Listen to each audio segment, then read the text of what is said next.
ನಮಸ್ಕಾರ, ರಿವ್ಯೂ ಚಾನಲ್ಗೆ ಸ್ವಾಗತ. ನಾನು ಸೌಖ್ಯ ಗಾಂವ್ಕರ್. ವಿಜಯೇಂದ್ರ ಬಿಜೆಪಿ ರಾಜ್ಯಾಧ್ಯಕ್ಷರಾಗ್ತಾ ಇದ್ದ ಹಾಗೆ ಈಗಾಗಲೇ ಬಹುತೇಕ ಎಲ್ಲೆಲ್ಲಿ ಯಾರ್ಯಾರ ಟಿಕೆಟ್ ಅನ್ನೋದು ರಾಜ್ಯ ಮಟ್ಟದಲ್ಲಿ ಅವ್ರದ್ದೊಂದು ಲಿಸ್ಟ್ ರೆಡಿ ಮಾಡಿಕೊಂಡೇ ಇರ್ತಾರೆ ಸಹಜವಾಗಿ.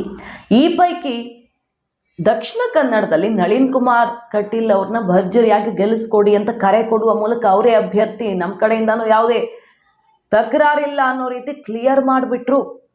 ಸಂತೋಷ್ ಬಣದ ನಾಯಕರನ್ನ, ಸುಮಾರು ಪ್ರಮುಖ ನಾಯಕರನ್ನು ವಿಶ್ವಾಸಕ್ಕೆ ತಗೊಳ್ಳೋ ನಿಟ್ಟಿನಲ್ಲಿ ಜಾಣತನದ ಹೆಜ್ಜೆ ಇಡ್ತಿರುವಂಥ ವಿಜಯೇಂದ್ರ ಈಗ ಕಟೀಲ್ಗೆ ಇನ್ನೊಂದು ಗಿಫ್ಟ್ ಕೊಟ್ರ. ಅಂಥದ್ದೊಂದು ಮಹತ್ವದ ಬೆಳವಣಿಗೆ ಈಗ ದಕ್ಷಿಣ ಕನ್ನಡದಲ್ಲಿ ನಡೆದಿದೆ. ಇದು ಬರೀ ಒಂದು ಎಕ್ಸಾಂಪಲ್ ಅಂತ ಕಾಣಿಸ್ತಾ ಇದ್ರು ಕೂಡ ಈ ರೀತಿ ಆಪರೇಷನ್ ಲೋಕಲ್ ಆಗಿ ಚುರುಕು ಪಡ್ಕೊಳ್ತಾ ಇದೆಯಾ? ಹಾಗಾದರೆ ಮಾಹಿತಿ ಮುಂದೆ ಇಡ್ತಾ ಇದ್ದೀವಿ. ಮಿಸ್ ಮಾಡಿದ್ರೆ ನಮ್ಮ ಚಾನಲ್ನ ಸಬ್ಸ್ಕ್ರೈಬ್ ಮಾಡಿ, ಹಾಗೆ ನಿಮ್ಮ ಅಭಿಪ್ರಾಯ ಕಮೆಂಟ್ ಮಾಡಿ ತಿಳಿಸಿ. ಎಸ್ ವೀಕ್ಷಕರೇ, ದಕ್ಷಿಣ ಕನ್ನಡ ಈ ಸಲ ನಳಿನ್ ಕುಮಾರ್ ಕಟೀಲ್ ಅವ್ರಿಗೆ ಟಿಕೆಟ್ ಅನ್ನೋ ರೀತಿ ವಿಜಯೇಂದ್ರ ಅವರು ಅವ್ರ ಕಡೆಯಿಂದ ಫೈನಲ್ ಮಾಡಿದ್ದಾರೆ. ಹೈಕಮಾಂಡ್ ಸಂತೋಷ್ ಅವರ ಆಶೀರ್ವಾದವೂ ಕಟೀಲ್ ಅವ್ರ ಮೇಲಿರೋದ್ರಿಂದ ಬೇರೆ ಆಯ್ಕೆಯ ಕಡೆಗೆ ನೋಡೋದಕ್ಕೆ ಹೋಗೋ ಚಾನ್ಸಸ್ ತೀರಾ ಕಡಿಮೆ. ಆದರೆ ಅಲ್ಲಿ ಪುತ್ತಿಲ ಪರಿವಾರ ಈಗಾಗಲೇ ಇಡೀ ಜಿಲ್ಲೆಯಲ್ಲಿ ಶಕ್ತಿ ಪ್ರದರ್ಶನ ಶುರು ಮಾಡಿದೆ. 2 ಸಲ ಬಿಜೆಪಿಗೆ ಸೋಲಿನ ರುಚಿ ತೋರಿಸಾಗಿದೆ. ಗ್ರಾಮ ಪಂಚಾಯತ್ ಎಲೆಕ್ಷನಲ್ಲಿ ಮತ್ತು ವಿಧಾನಸಭಾ ಚುನಾವಣೆ ಈಗಾಗಲೇ ಪುತ್ತಿಲ ಪರಿವಾರದ ಕಾರಣದಿಂದಾಗಿ ಬಿಜೆಪಿಗೆ ಹಿನ್ನಡೆಯಾಗಿದೆ. ಈಗ ನಗರಸಭೆ ತೆರವಾಗಿರುವಂಥ 2 ಸ್ಥಾನಗಳಿಗೆ ನಾಮಪತ್ರ ಸಲ್ಲಿಕೆ ಮಾಡಾಗಿದೆ ಪುತ್ತಿಲ ಪರಿವಾರದಿಂದ. ಸೊ ಇಲ್ಲೂ ಬಿಜೆಪಿಗೆ ಸೆಟ್ ಹೊಡೆಯೋಕೆ ರೆಡಿ ಆಗಿದ್ದಾರೆ. ಸಣ್ಣದು ದೊಡ್ಡದು ಅಂತಲ್ಲ, ದಕ್ಷಿಣ ಕನ್ನಡ ಅಂತ ಬಂದಾಗ ಬರೀ ಪುತ್ತೂರಲ್ಲ, ದಕ್ಷಿಣ ಕನ್ನಡ ಅಂತ ಬಂದಾಗ ಪುತ್ತಿಲ ಪರಿವಾರ ಈಗ ಬಿಜೆಪಿಗೆ ಪರ್ಯಾಯ ಶಕ್ತಿಯಾಗಿ ಬೆಳೆದು ನಿಲ್ತಾ ಇದೆ ಅನ್ನೋದ್ರಲ್ಲಿ ಅನುಮಾನ ಇಲ್ಲ. ಅಷ್ಟರ ಮಟ್ಟಿಗೆ ಬಿಜೆಪಿಗೆ ಟೆನ್ಷನ್ ತಂದಿಟ್ಟಿದ್ದಾರೆ. ಸೊ ಕಟೀಲ್ ಅವ್ರಿಗೆ ಟಿಕೆಟ್ ಕೊಟ್ಟರೆ ಈ ಸಲ ಬಂಡಾಯದ ಬಾವುಟ ಗ್ಯಾರಂಟಿ, ಮತ್ತು ಅಷ್ಟು ಸಲೀಸು ಇಲ್ಲ ಅಲ್ಲಿ. ಕಟೀಲ್ ಅವ್ರಿಗೆ ಈಗಾಗಲೇ ಅಲ್ಲಿ ಹಿಂದೂ ಪರ ಕಾರ್ಯಕರ್ತರು ಸಿಡಿದೆದ್ದಿದ್ದು ನಾವು ನೋಡಿದ್ದೀವಿ. ಸುಮಾರು ಸಂದರ್ಭಗಳಲ್ಲಿ ಕಟೀಲ್ ಅವರ ವಿರುದ್ಧ ಕಾರ್ಯಕರ್ತರೇ ಬೇಜಾರು ಮಾಡ್ಕೊಂಡಿತ್ತು ಎಲ್ಲ. ಈ ಥರ ಇರುವಾಗ ಪುತ್ತಿಲ ಪರಿವಾರದ ಕೈ ಬಲಪಡಿಸೋದಕ್ಕೆ ನಿಲ್ಲಬಹುದು. ಸೊ ಪುತ್ತಿಲ ಪರಿವಾರ, ಅರುಣ್ ಕುಮಾರ್ ಪುತ್ತಿಲ, ನಳಿನ್ ಕುಮಾರ್ ಕಟೀಲ್ ಅವರೇ ಬಿಜೆಪಿ ಅಭ್ಯರ್ಥಿ ಆದರೆ ಸೆಡ್ ಹೊಡೆದು ಸ್ವಂತ ಬಲದ ಮೇಲೆ ಶಕ್ತಿ ಪ್ರದರ್ಶನಕ್ಕೆ ಇಳಿಯೋದ್ರಲ್ಲಿ ಅನುಮಾನವೇ ಇಲ್ಲ.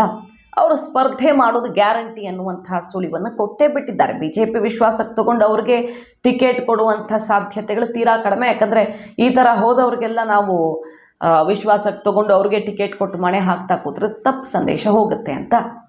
ಹಾಗಾಗಿ ಪುತ್ತಿಲ ಪರಿವಾರ ಸ್ವಂತ ಬಲದ ಮೇಲೆ ಪಾಠ ಕಲಿಸೋದಕ್ಕೆ ರೆಡಿ ಆಗ್ತಾ ಇದೆ. ಈ ಹೊತ್ತಲ್ಲಿ ಪುತ್ತಿಲ ಪರಿವಾರದ ಒಬ್ಬ ಪ್ರಮುಖ ನಾಯಕ ಈಗ ಬಿಜೆಪಿ ತೆಕ್ಕೆಗೆ ಬಿದ್ದಿರೋದು ಸುರೇಶ್ ಪುತ್ತೂರಾಯ್. ಪುತ್ತಿಲ ಪರಿವಾರದ ಒಬ್ಬರು ಪ್ರಮುಖ ಮುಖಂಡ ನಾಮಪತ್ರ ಸಲ್ಲಿಕೆ ಮೆರವಣಿಗೆಯಲ್ಲಿ ಭಾಗಿಯಾಗಿದ್ದಾರೆ ಬಿಜೆಪಿ ಕ್ಯಾಂಡಿಡೇಟ್ಸ್ ಜೊತೆಗೆ.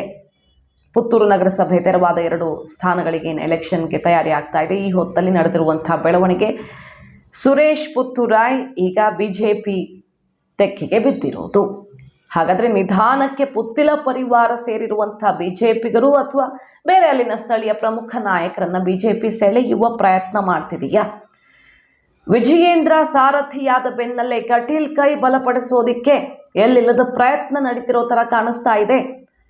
ಈ ರೀತಿ ವಿಜಯೇಂದ್ರ ಸಂತೋಷ್ ಬಣದ ನಾಯಕರನ್ನ ಸಮಾಧಾನವಾಗಿರಿಸ್ಕೊಂಡ್ರೆ ಸಿ.ಟಿ. ರವಿ ಅವ್ರಿಗೆ ಉಡುಪಿ ಚಿಕ್ಕಮಗಳೂರು ಟಿಕೆಟು, ಅಲ್ಲಿ ದಕ್ಷಿಣ ಕನ್ನಡದಲ್ಲಿ ಕಟೀಲ್ ಅವರನ್ನು ಯಾವುದೇ ನಿಮಗೆ ಸಮಸ್ಯೆ ಆಗದಂತೆ ನೋಡ್ಕೊಳ್ತೀವಿ ಅನ್ನೋ ಭರವಸೆ, ಈ ಥರ ಭದ್ರ ಮಾಡಿಕೊಂಡ್ರೆ ತನ್ನ ದಾರಿ ಸಲೀಸಾಗತ್ತೆ ಅನ್ನೋ ಲೆಕ್ಕಾಚಾರದಂತೆ ಕಂಡು ಬಂತು. ಆರಂಭದಿಂದಾನೇ ಅವರು ಮ್ಯಾನೇಜ್ ಮಾಡ್ತಿರೋ ರೀತಿ ನೋಡಿದ್ರೆ ಇದರ ಪರಿಣಾಮವಾಯಿತು ಪುತ್ತಿಲ ಪರಿವಾರದ ಹಲವು ಪ್ರಮುಖರನ್ನು ಸೆಳೆದುಕೊಳ್ಳುವ ಪ್ರಯತ್ನ ಸದ್ದಿಲ್ಲದೆ ನಡೀತಿದೆಯಾ? ಒಟ್ಟಿನಲ್ಲಿ ಕಟೀಲ್ ಅವರನ್ನು ಸೋಲಿಸಿಯೇ ಸಿದ್ಧ ಅಂತ ಶಪಥ ಮಾಡಿರುವ ಪುತ್ತಿಲ ಪರಿವಾರಕ್ಕೆ ವಿಜಯೇಂದ್ರ ಶಾಕ್ ಕೊಡ್ತಾರಾ ಅಥವಾ ಬಿಜೆಪಿಯ ಭದ್ರಕೋಟೆಯನ್ನು ಒಡೆಸ್ ಮಾಡುತ್ತಾ ಪುತ್ತಿಲ ಪರಿವಾರ? ಇದು ಬಹಳ ಕುತೂಹಲಕ್ಕೆ ಕಾರಣ ಆಗಿದೆ. ಈ ಸಲ ದಕ್ಷಿಣ ಕನ್ನಡ ಬಿಜೆಪಿಯ ಭದ್ರಕೋಟೆ, ಹೈ ವೋಲ್ಟೇಜ್ ಕ್ಷೇತ್ರ ಆಗೋದ್ರಲ್ಲಿ ಅನುಮಾನವೇ ಇಲ್ಲ. ಮಾಹಿತಿ ನಿಮ್ಗೆ ಇಷ್ಟ ಆಗಿದ್ರೆ ಮಿಸ್ ಮಾಡಿದ್ರೆ ನಮ್ಮ ಚಾನಲ್ನ ಸಬ್ಸ್ಕ್ರೈಬ್ ಮಾಡಿ, ಹಾಗೆ ನಿಮ್ಮ ಅಭಿಪ್ರಾಯ ಕಮೆಂಟ್ ಮಾಡಿ ತಿಳಿಸಿ. Thank you.